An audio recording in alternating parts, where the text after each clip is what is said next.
महर्षि अगस्त्य सप्त ऋषियों में से एक माने जाते हैं। उनका जन्म एक दिव्य घड़े से हुआ था। उन्हें विशेष रूप से दक्षिण भारत में ज्ञान और संस्कृति का प्रसार करने का श्रेय दिया जाता है। विंध्याचल पर्वत को झुकाने की कहानी। यह कहानी अहंकार को नम्रता से पराजित करने की शिक्षा देती है। एक समय की बात है, भारत के मध्य में स्थित विंध्याचल पर्वत को अपनी ऊंचाई पर बहुत अहंकार था। उसे लगा कि वह हिमालय पर्वत से भी अधिक महान है।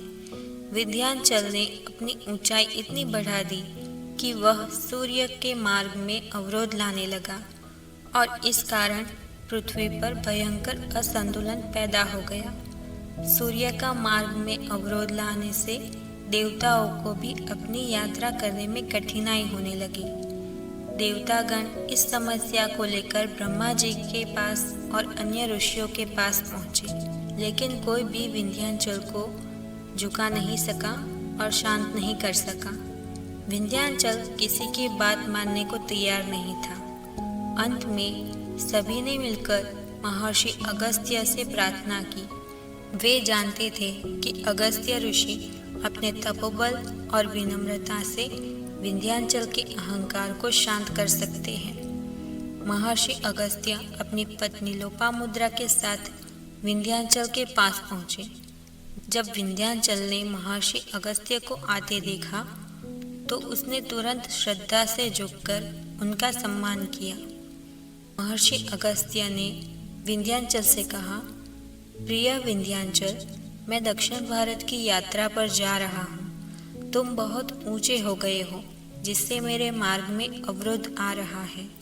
इसीलिए जब तक मैं वापस न आऊँ तब तक तुम अपनी ऊंचाई को मत बढ़ाना, ताकि मैं आसानी से तुम्हें पार कर सकूं। विंध्याचल ने तुरंत महर्षि के आदेश का पालन किया और अपनी ऊंचाई कम कर ली और ऊपर की तरफ बढ़ना भी बंद कर दिया। महर्षि अगस्त्य और उनकी पत्नी ने उसे पार किया और दक्षिण की ओर बढ़ गए।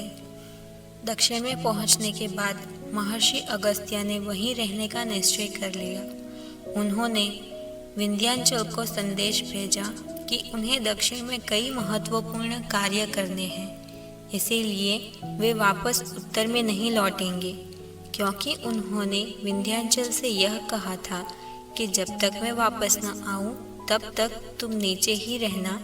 इसीलिए विंध्याचल अपनी प्रतिज्ञा के कारण हमेशा के लिए आगे बढ़ना बंद कर दिया। इस प्रकार महर्षि अगस्त्य ने क्रोध या बल का प्रयोग किए बिना केवल बुद्धि, विनम्रता और वचन की शक्ति से एक अहंकारी पर्वत के विस्तार को रोक दिया और प्रकृति में संतुलन स्थापित कर दिया।